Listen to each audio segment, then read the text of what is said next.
என்கிட்ட பணம் இல்ல, அதை தவிர வேற என்ன குறை இருக்கு? நான் ஒன்னும் அவன மாதிரி என்று சர்வா பேசிக்கொண்டே போக கோபமாக திரும்பி போதும் நிறுத்து என்று கத்தினாள் வேதிகா. இன்னொரு வார்த்தை பிரவீனை பத்தி தப்பா பேசுன அப்புறம் நான் மனுஷியா இருக்க மாட்டேன் என்று கோபத்தில் கண்கள் சிவக்க அவள் பேச சர்வா சற்று குழம்பி போனான். பிரவீன் போன்ற ஒருவன் கெட்டவன்தான் என்பதை சர்வா சொல்லாமலேயே வேதிகா புரிந்து கொள்ள முடியும். அப்படி இருந்தும் ஏன் அதை ஏற்றுக்கொள்ளாமல் அவனுக்காக கோபப்படுகிறாள் என்பதை சர்வாவால் புரிந்து கொள்ள முடியவில்லை. பிறகு பெருமூச்சோடு அவளை பார்த்தவன், சரி, நீ சொல்றது எனக்கும் புரியுது. ஆனா நீ உன் தாத்தா பேச்ச மீறி இத பண்ணா உனக்கு தான் பிரச்சனையாகும். நாம 2 பேரும் ஒன்னா போகலேன்னு அவருக்கு தெரியாம போயிடுமா என்ன? இவ்வளோ தெளிவா நமக்கு டிக்கெட் எடுத்து கொடுத்தவரு நாம சேர்ந்து போறோமான்னு செக் பண்ண மாட்டாரா என்று நிஜமான குழப்பத்துடன் கேட்க, நாம 2 பேரும் ஹஸ்பண்ட் அண்ட் ஒய்ஃபா சந்தோஷமா வாழறோம்னு நினைச்சு அவர் டிக்கெட் எடுத்து கொடுத்திருக்காரு. ஆனா நாம தான் அப்படி வாழலையே. அப்புறம் என்ன? சொல்லப்போனா உனக்கு என்ன ஆனாலும் நான் கவலைப்பட மாட்டேன், எனக்கு என்ன ஆனாலும் நீ கவலைப்பட போறதில்லை என்று பேசிக்கொண்டே வந்த வேதிகா திடீரென அந்த பக்கமாக வேலையால் நடந்து போக பேச்சை நிறுத்திவிட்டாள். அவர்கள் போகும் வரை அமைதியாக நின்றவள், தாத்தா கிட்ட நீ எதையும் சொல்லாத, நீ மட்டும் அவர்கிட்ட நான் படத்துக்கு வரமாட்டேன்னு சொன்னதை சொன்ன அப்புறம் உன்னை என்ன பண்ணுவேன்னே தெரியாது என்று மிரட்டுவது போல பேசினாள்.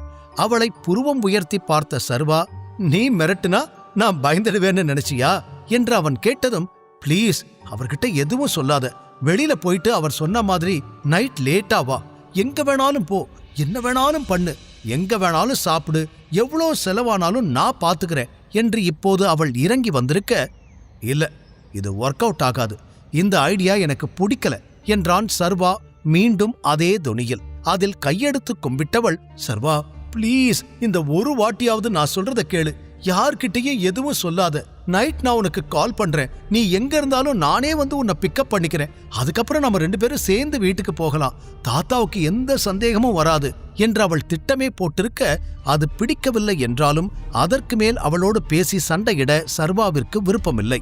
எனவே அவள் திட்டத்திற்கு சரி என்று தலையாட்டிவிட்டு, ஆனா நீ எங்க போக போற என்று அவன் கேட்டு முடிப்பதற்குள், அது உனக்கு தேவையில்லாதது, நான் எங்க வேணாலும் போவேன், இப்போ கார்ல ஏறு, உன்னை உன் ஆபீஸ்ல நானே டிராப் பண்ணிடுறேன் என்று கூறியவள் கார் அருகில் செல்ல, அதெல்லாம் ஒன்னும் வேண்டாம், நான் என்னோட கார்லயே போய்க்கிறேன் என்றான் சர்வா கோபத்தில்.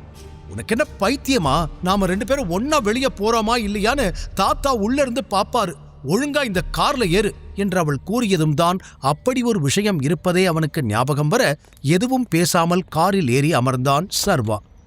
அதியமான் கொடுத்த மூவி டிக்கெட்டுகள் இப்போது சர்வா கையில் இருக்க அதை தூக்கி போட்டுவிடலாம் என்று நினைத்தவன், இத மாயா கிட்ட கொடுத்தா அவ போவா என்று தோன்றியதில் அதை பாக்கெட்டுக்குள் வைத்துக் கொண்டான். காரை ஸ்டார்ட் செய்த வேதிகா சிறிது தூரம் வந்ததும், உனக்கு எல்லாமே புரிஞ்சதுதானே, இந்த பிளானை பத்தி யார்கிட்டயும் சொல்லிடாத என்றாள்.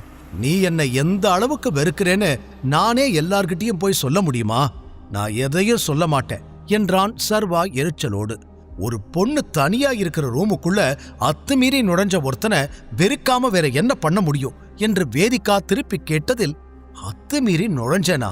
நான் உன் ரூமுக்குள்ள அத்துமீறி நுழைஞ்சேனா என்று சர்வா கோபத்தில் குரல் உயர்த்தினான். வேற என்ன பண்ண? அப்புறம் நானா உன்னை என்னோட ரூமுக்கு கூப்பிட்டேன்? ஒரு பொண்ணு தனியா ரூம்ல இருக்கான்னு தெரிஞ்சு உள்ள வந்தது நீ, வந்தது மட்டும் இல்லாம என்று ஏதோ பேச வந்த வேதிகா அத்தோடு வாயை மூடிக்கொள்ள சர்வாவுக்கு அவளது வார்த்தைகள் நெஞ்சில் கத்தியைப் போல இறங்கியது. காலையிலிருந்து அவனும் நிறைய பொறுத்து விட்டான். இப்போது அவள் எல்லை கடந்து பேசியதாய் நினைத்தவன், இதுக்கு மேல எதுவும் பேசாத, உனக்கே நல்லா தெரியும் அன்னைக்கு நான் வேணும்னு எதுவும் பண்ணலேன்னு என்று இழுத்து பிடித்த பொறுமையோடு பேச, அப்படியா, நீதான் எந்த தப்பும் பண்ணலேன்னு சொல்றேல, அப்புறம் எதுக்காக என்னை விட்டு போகாம இந்த பொய்யான மேரேஜை காரணமா காட்டி என் கூடவே இருந்து உயிரை வாங்குற என்று அவள் கேட்டதும் சர்வாவிற்கு அதுவரை இருந்த பொறுமை காற்றில் பறக்க, காரை நிறுத்து, காரை நிறுத்து, நான் இறங்கணும் என்று கத்தினான். அதில் அவளும் அடுத்த நொடியே காரை நிறுத்திவிட்டு, ரொம்ப தேங்க்ஸ், இதே மாதிரி லைஃபை விட்டு நீ போனா இன்னும் சந்தோஷப்படுவேன் என்று சொல்ல கார் கதவை திறந்த சர்வா, எனக்கும் உன் கூட வாழறதுல சுத்தமா விருப்பம் இல்ல, உன் இஷ்டம் போல ஏதோ பண்ணிக்கோ என்று கூறிவிட்டு காரிலிருந்து இறங்கினான். அடுத்து வேதிகா ஏதோ பேச அதெல்லாம் அவன் காதில் விழவே இல்லை. அதற்கு மேல் நிற்காமல் அவளும் அங்கிருந்து சென்றுவிட ரோட்டில் நடக்க ஆரம்பித்த சர்வாவிடம் ஒரு பைசா கூட பணம் இல்லை. பர்ஸை காரிலேயே விட்டுவிட்டு சென்றிருந்தான். இப்போதைக்கு டைகர் மெம்பர்ஷிப் கார்டு மட்டுமே அவனிடம் இருக்க, காலையில ஒழுங்கா சாப்பிடல, இங்க எங்க சாப்பிடுறது என்று அவன் தேடிக்கொண்டே நடந்த நேரம், ஏய் சர்வா என்று பின்னாலிருந்து குரல் கேட்க திரும்பி பார்த்தான். காருக்குள் அமர்ந்தபடி சர்வாவை பார்த்து சிரித்துக் கொண்டிருந்தாள் ஷிவானி. நீ இங்க என்ன பண்ற என்று கேட்டான் சர்வா. நான் என் கம்பெனிக்கு போய்கிட்டு இருக்கேன்.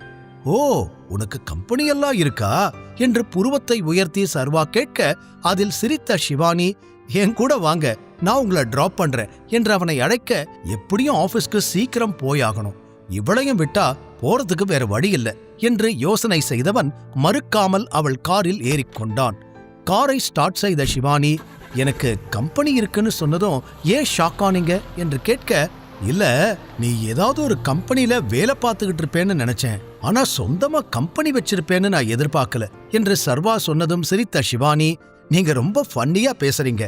ஆமா, நீங்க இங்க என்ன பண்ணிக்கிட்டு இருந்தீங்க? உங்க ஆபீஸ்க்கு போயிட்டு இருக்கீங்களா என்று அவளே கேட்டு அவளே பதிலும் சொல்ல, ஆமா, என்னோட கம்பெனி, அதாவது என்னோட ஆபீஸ் இங்கதான் பக்கத்துல இருக்கு. பக்கத்துலயா? உங்க ஆபீஸ் பேர் என்ன?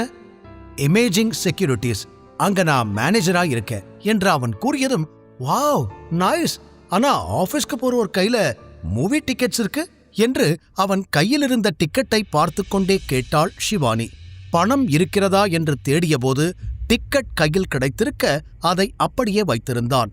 இப்போது அவள் கேட்டதும் அசட்டுத்தனமாக சிரித்தவன், அது படம் பார்க்க போலான்னு வாங்கினேன், ஆனா இப்போ என்று பாதியோடு நிறுத்த, யார் கூட படம் பார்க்க போலான்னு இருந்தீங்களோ அவங்க வரமாட்டேன்னு சொல்லிட்டாங்களா என்று சரியாக கேட்டாள் ஷிவானி. தன் கையில் 2 டிக்கெட்டுகள் இருப்பதை அவள் பார்த்துவிட்டாள் என அதிலிருந்து அவனுக்கும் தெரிந்தது. இதற்கு மேல் அவளிடம் பொய் சொல்லி சமாளிப்பது தேவையில்லாத வேலை என்று நினைத்தவன், இந்த டிக்கெட்ஸை நான் வேணும்னா உனக்கு தரேன், உனக்கு யார் கூட படம் பார்க்கணுமோ போய் பாரு என்று சொன்னவன் டிக்கெட்டை அவளிடம் நீட்ட, யார் கூட வேணாலுமா? அப்போ நீங்க வரீங்களா என்று கேட்டாள். வாட் என்று சர்வா சிறிது அதிர்ச்சியோடு கேட்க, எதுக்கு இவ்ளோ ஷாக் ஆகுறீங்க? உங்ககிட்ட டிக்கெட் இருக்கு, என்கிட்ட கார் இருக்கு, நம்ம 2 பேரும் சேர்ந்து போய் படம் பார்த்தா என்ன? எல்லாத்துக்கும் மேல எனக்கு ரொமான்டிக் பிலிம்ஸ்னா ரொம்ப பிடிக்கும். என்ன சொல்றீங்க, படம் பார்க்க போலாமா என்று அவள் மீண்டும் சாதாரணமாக கேட்க, சர்வாதான் பதில் சொல்ல முடியாமல் அவளை பார்த்தான். வேதிகாவின் பிறந்தநாள் பரிசாக வந்த டிக்கெட்டில் ஷிவானியோடு செல்வதா என அவன் யோசனையில் இருக்க, ஷிவானியின் பார்வை வேறு அவனை இன்னும் குழப்பத்தில் ஆழ்த்தியது. சர்வா ஷிவானியோடு படம் பார்க்க செல்வானா? சர்வா ஷிவானியோடு ரொமான்டிக் பிலிம் பார்க்க சென்றான் என்பது தெரிந்தால் வேதிகா என்ன செய்வாள்? நாம 2 பேரும் படத்துக்கு போலாமா என்று ஷிவானி கேட்டதில் பதில் சொல்லாமல் சர்வா அமைதியாக இருக்க, அவன் முன்னால் சொடக்கிட்டு, என்ன யோசிச்சுட்டு இருக்கீங்க? என் கூட படத்துக்கு வரமாட்டீங்களா? எது உங்களை தடுக்குது? நீங்க என்ன நம்பி என் கூட வர, உங்களை பத்திரமா கூட்டிட்டு போயிட்டு திரும்ப நானே கூட்டிட்டு வந்துடுறேன். ஏன் இவ்ளோ யோசிக்கிறீங்க என்று விசாரிப்பது போல அவள் கேட்க, நிமிர்ந்து அவள் கண்களை நேருக்கு நேராக பார்த்தான் சர்வா. அவனால் அந்த கண்களை நேருக்கு நேர் சந்திக்க முடியவில்லை. அடுத்த நொடியே பார்வையை திருப்பிக் கொண்டவனுக்கு, நீ எங்க வேணாலும் போ, என்ன வேணாலும் பண்ணிக்கோ, நான் எதுவுமே கேட்க மாட்டேன் என்று வேதிகா கூறியது ஞாபகம் வர, சிவானி கூட போகக்கூடாதுன்னு அவ சொல்லலையே, அப்போ நான் போகலாம், இதை யாரும் கேள்வி கேட்க முடியாது என்று நினைத்தவன் முகத்தில் லேசான புன்னகை. உடனே ஷிவானி பக்கம் திரும்பியவன், போலாம், வண்டியை யூ டர்ன் எடு, தியேட்டர் அந்த பக்கம் இருக்கு என்று பட்டென அவன் கூற, அதை கேட்டு சிரித்த ஷிவானி, இப்பவே வா, இப்ப எப்படி போக முடியும் என்று கேட்டாள். அதில் தலையில் அடித்துக்கொண்ட சர்வா, சாரி, மூவி ஈவினிங் தான், நம்ம ஈவினிங் 4 மணிக்கு மீட் பண்ணலாம், அதுக்குள்ள உன் வேலையெல்லாம் முடிச்சுடு, நானும் ஆபீஸ்ல ஒர்க் முடிச்சுட்டு வரேன், நம்ம போலாம் என்று சர்வா சொல்ல, இந்த டிராபிக்ல 4 மணிக்கு கிளம்பினா போக முடியாது, 3 மணிக்கே கிளம்பணும், அப்பதான் படம் ஸ்டார்ட் பண்றதுக்கு முன்னாடி போக முடியும் என்று ஷிவானி கூறியதும், 3 மணிக்கே என்னால வர முடியாது, எனக்கு 3 மணிக்கு ஒரு கிளைண்ட் மீட்டிங் இருக்கு என்றான் சர்வா. அதை கேட்டு புன்னகைத்த ஷிவானி, என் கூட தான் உங்க அப்பாயின்மெண்ட், ஒன்னும் பிரச்சனை இல்லை, முடிச்சுட்டு போலாம் என்றாள். சர்வா அவளை புரியாமல் பார்த்து, அப்போ டிஜிட்டல் வேர்ல்டு உன்னோட கம்பெனியா என்றான் அடுத்த நொடியே. அதற்கும் அவள் சிரித்துக்கொண்டே ஆமா. நம்ப முடியாமல் பார்த்த சர்வா, என்ன சொல்ற, என்னால நம்பவே முடியல. இப்ப 3 மணிக்கு உன் கூட தான் மீட்டிங்கா என்று உறுதிப்படுத்திக் கொள்வதற்காக அவன் கேட்க, ஆமா ஆமா ஏன் கூட தான் என்று ஷிவானி சொல்ல, வாவ் சூப்பர், அப்போ நீ ஏன் ஆபீஸ்க்கு வந்துரு, மீட்டிங் முடிச்சிட்டு நம்ம ஒன்னா போலாம் என்று கூறினான். ஓகே, எவ்வளோ சீக்கிரம் மீட்டிங் முடிக்க முடியுமோ அவ்வளோ சீக்கிரம் முடிக்கணும். அண்ட் இந்த ட்ரெஸ்ல என்னால மூவிக்கு வர முடியாது, வேற ட்ரெஸ் வாங்கணும். மீட்டிங் முடிஞ்ச அப்புறம் ஒரு சின்ன ஷாப்பிங் போலாம் என்று தன்னுடைய உடையை பார்த்து கொண்டே ஷிவானி சொல்ல, மூவி போறதுக்குன்னு ஏதாவது ஸ்பெஷல் ட்ரெஸ் இருக்கா, இந்த பொண்ணுங்களே இப்படிதான் போல என்று மனதில் நினைத்த சர்வா, ஓகே கண்டிப்பா போலாம் என்றான். அப்போ ஈவினிங் மீட் பண்ணலாம் என்று சொல்லிக்கொண்டே சர்வா ஆபீஸுக்கு வந்திருக்க வண்டியை நிறுத்தினாள் ஷிவானி. சர்வா இறங்கிக் கொள்ள அவளது கார் அங்கிருந்து கிளம்பியது. முழு கதையையும் கேட்டு மகிழ பாக்கெட் FM ஏபி டவுன்லோட் செய்யுங்கள். லிங்க் டிஸ்கிரிப்ஷனில் கொடுக்கப்பட்டுள்ளது.